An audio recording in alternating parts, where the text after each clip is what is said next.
Russia ভারতের জন্য 2025-এ একগুচ্ছ উপহার দিয়েছে। তার মধ্যে সবথেকে বড় ব্যাপার হচ্ছে যে ভারতের সবথেকে বড় নিউক্লিয়ার প্ল্যান্ট তৈরি করবে রাশিয়া।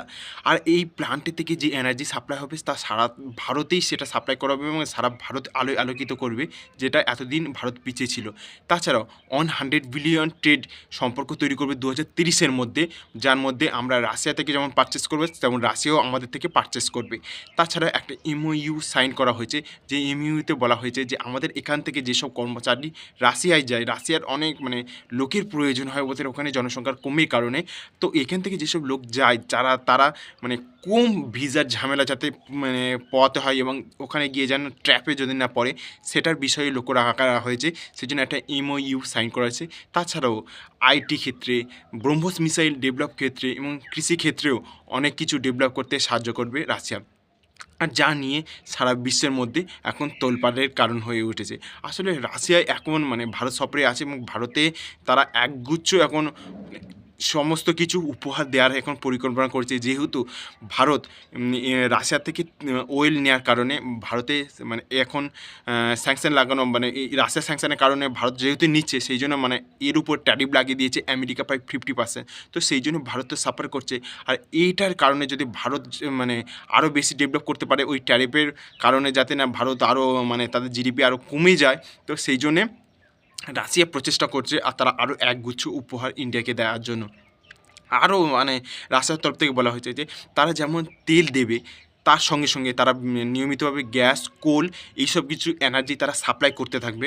এবং যে ইউরেনিয়াম, আমরা যে আমাদের আরও এই যে নিউক্লিয়ার প্ল্যান্ট তৈরি করার কথা ছিল সারা ভারত জুড়ে, তো সেইটার ক্ষেত্রে যে আমরা যেটা কানাডা থেকে নেওয়ার পরিকল্পনা ছিল বা আমেরিকা থেকে যেগুলো আমাদের এখন সাপ্লাই করা হচ্ছে, সেইগুলো এখন রাশিয়া দেবে বলে এমন মনস্থির করেছে যে ইউরেনিয়ামের যে সাপ্লাইগুলো সেটাও তোমরা এখান থেকে নিতে পারো, রাশিয়া থেকে নিতে পারো। এবং সেটা কম দামে হবে এবং সেটা হবে রুপি আর রুবেলের মধ্যে। আমাদের যে রুপি আর ওদের যে রুবেল, এই টাকা নিয়ে আমাদের মধ্যে ট্রেডিং করা হবে। সুতরাং আমাদের ভারতের ক্ষেত্রে খুবই একটা বড় অপরচুনিটি রাশিয়া খুলে দিচ্ছে। আর এর ফলস্বরূপ ভারত তো আরও বেশি ডেভেলপ করতে পারবে যে এইসব গিফটের কারণে। আর এই নিয়ে তো ওয়েস্ট এখন বলতে শুরু করে দিয়েছে, হ্যাঁ ভারত এখন রাশিয়া গিয়েছে বা রাশিয়া কে কেমনভাবে আপ্যায়ন করছে, ভারতকে বিশ্বাস করতে নেই, এখন ওয়েস্ট কান্ট্রিগুলো কিন্তু বলছে। আর এই কারণে আজ তাক নিউজ আর ইন্ডিয়া টুডে বলে দুটো নিউজ চ্যানেল আছে, যাকে না ইন্টারভিউ দিয়েছে পুতিন। তো ওখানে একটা কোশ্চেন তাকে জিজ্ঞেস করা হয়েছিল যে ভারত তো এই ক্রুড অয়েল নেওয়ার কারণে ভারতের উপর ট্যারিফ লাগানো হয়েছে, তা তুমি এটাকে কীভাবে দেখো? তো তখন রাশিয়া বলেছে যদি আমেরিকা পারচেস করতে পারে তাহলে ইন্ডিয়া কেন না, কারণ আমরা জানি যে আমেরিকা যে নিউক্লিয়ার প্ল্যান্টের জন্য যে সবগুলো ওয়েলের প্রয়োজন হয় বা যা কিছু প্রয়োজন হয়, সেগুলো সব কিছু তারা রাশিয়া থেকে পারচেস করে। তো সেই জন্য বলেছে পুতিন যে যদি আমেরিকা পারে তাহলে ভারত নয় কেন?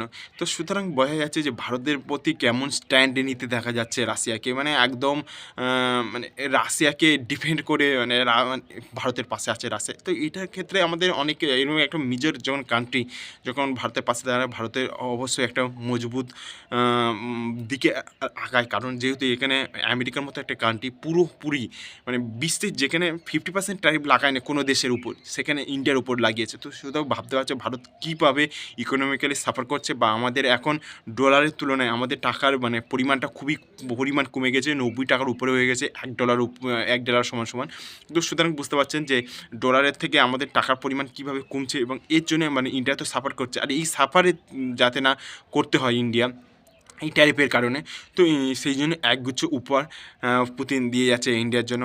তো দেখা যাক এই সব কিছু বেনিফিট নিয়ে ইন্ডিয়া আরও কী পরিমাণে গ্রো করতে পারে এবং সারা বিশ্বের কাছে আবার কী পরিমাণে তাদের ইকোনমি, আমাদের ইকোনমি সব কিছুকে নিয়ে সবার সামনে দাঁড়াতে পারে, যে ট্রাম্পের এই 50% ট্যারিফের পরেও।